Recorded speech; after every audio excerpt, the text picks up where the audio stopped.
নমস্কার বন্ধুরা, good morning. আশা করি তোমরা সবাই ভালো আছো। তো আজকে ব্রেকফাস্ট করে নিয়েছি, বেসনের চিলা আমার জন্য। আর ওদিকে দেখো মেয়ে আগের দিনের ভোগ দিয়েছিল একটু খিচুড়ি আর আলুর দম, ওটাই খাচ্ছে। তো আজকে একটু বেলা হয়ে গেছে, কারণ কিছু জামা কাপড় কেচেছি বেশ অনেকগুলো। শীতকাল চলে যাচ্ছে, তো সেই জন্য অনেকগুলো জামা কাপড় কাচতে কাচতে আজকে দেরি হয়ে গেছে। ওদিকে আমার ভাত বসানো হয়ে গেছে, কয়েকটা বাসন ছিল সেগুলো মেজে নিচ্ছি। সকালে মাজতে হয়, রাত্রিবেলা তো আমি একদম সব বাসন কমপ্লিট করে মেজে ঘষে রেখে দিই। তাও বাসন পড়ে, কতবার যে বাসন মাজতে হয় তার ঠিক নেই। আমাদের মেয়েদের এটাই কাজ, সারাদিন ঘরের কাজ সামলানো। তো এইগুলো করে নিয়ে আমি আর রান্না করতে যাব। তো হাজব্যান্ড এখনও আসেনি, কি হয় দেখি। তো এদিকে আমি জামা কাপড় মেলে দিতে চলে এসেছি। আজকে আমার ক্যামেরাম্যান হচ্ছে আমার মেয়ে, যেহেতু বাড়ি আছে। অনেকগুলো শীতের জিনিস, এখন শীতকাল চলে যাচ্ছে, ওই জন্য কেচে দেওয়া হয়েছে।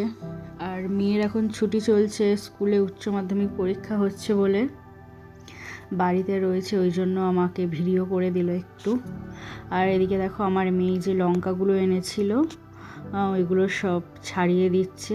মেয়ে হলেই একটু সুবিধা হয় মায়েদের হাতে, যদিও আমি সেরকম কিছু করিনি আমার মায়ের, তাও আমার মেয়ে বেশ টুকিটাকি অনেক কাজই করে দেয়।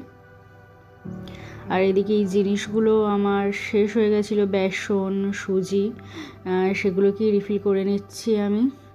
এখন যেহেতু আমি বেসনের ব্রেকফাস্ট করি, আর মেয়ে বেসনটা খেতে চায় না একদম, ও সুজি হচ্ছে কি সুজিটাই খায়, তো সেই জন্য সুজিও নিয়ে এসেছি।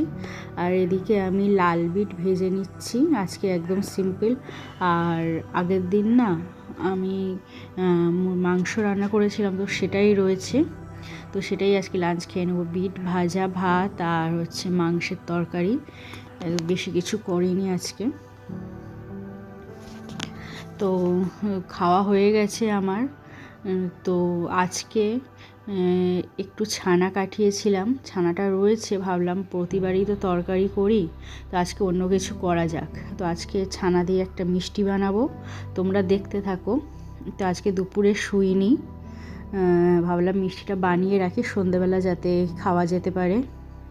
তো প্রথমেই আমি ছানা নিয়ে নিয়েছি, এটা অনেকক্ষণ প্রায় জল ঝরানো ছিল, সকাল থেকে দুপুর হয়ে গেছে এখন।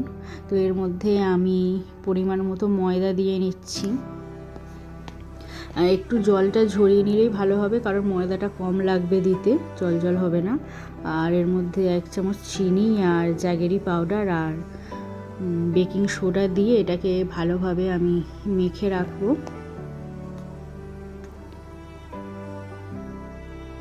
একটু নরম নরম হবে হাত। দেখো এই যে আমার মাখা হয়ে গেছে এখানে। এবার এর মধ্যে থেকে আমি ছোট ছোট লেচি কেটে নেব, মানে যেরকম লুচি সাইজে যেরকম আমরা লুচি করি সেরকম ছোট ছোট লেচি করে নিয়ে, একটু বড় সাইজের লেচি করে নিয়ে এরকম গোল করে পাকিয়ে রাখতে হবে। দেখো এইগুলো আমার রেডি হয়ে গেছে করতে, বেশ খানিকক্ষণ লাগলো একটু সময় নিয়ে। যদি হাতে জড়িয়ে যায় একটু হচ্ছে হাতে ময়দা দিয়ে নেবে, তাহলে আর জড়িয়ে যাবে না। ওর উপরে ময়দা ছড়িয়ে রাখলে না তুলতেও সুবিধা হবে। আর এদিকে আমি তেল বসিয়ে দিয়েছি, তেল খুব বেশি গরম হবে না, একদম হালকা গরম হবে, এখানে দেখে নেবে। আর গ্যাস একদম লো ফ্লেমে চলবে। তো এইগুলো দেখো আমার এবারে আমি কড়াতে দেব।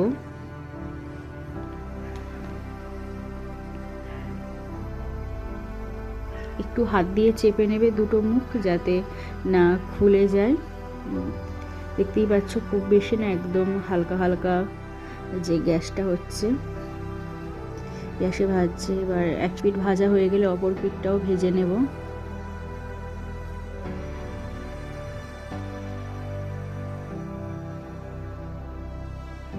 আর এখানে এসে দেখো আমার বাড়ির পুচকি ইঁদুর এসে এখানে খেয়ে চলে গেছে অলরেডি, যেই ভেজেছি। আর এখানে রস করার জন্যে আমি জল নিয়ে নিয়েছি 1 গ্লাস, আর এর মধ্যে ফ্লেভারের জন্য 4টে এলাচ দিয়ে দিয়েছি। তারপর চিনি পরিমাণ মতো দিয়ে একদম পুরো ফুটিয়ে, আর এর মধ্যে ওই যে জিলিপিগুলো ভেজেছিলাম সেগুলোই দিয়ে দেবো। দিয়ে এটাকে চাপা দিয়ে রেখে আমি এবার একটু ঘুমাতে যাব, অনেক বেলা হয়ে গেছে। সন্ধেবেলা দেখা যাক কীরকম হয় মিষ্টিটা। তো দেখো রস পুরো টেনে নিয়েছে, আমার মনে হচ্ছে তো আর একটু রস হলে ভালো হতো। সব তুলে নিয়ে চলে এসেছি, দেখি আমি আর মেয়ে খাবো। ভেঙে দেখাচ্ছি তোমাদের, আর একটু রস হলে ভালো হতো। যাই হোক, প্রথমবার ট্রাই করলাম, তো করতে করতেই শেখা যায়।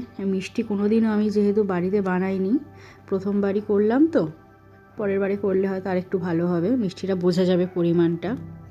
তো আগের দিনেরও কিছু জামা কাপড় ছিল, আজকেরও জামা কাপড়, সেগুলোই ভাঁজ করে রাখছি। এগুলো ভাঁজ করে রেখে তারপরে আমি রাত্রে খাবার বানাতে যাব। তো আজ এই পর্যন্ত। ভিডিওটা কেমন লাগলো জানিও, ভালো লাগলে একটা লাইক করে দিও। তো গুড নাইট সবাইকে, টাটা বাই বাই।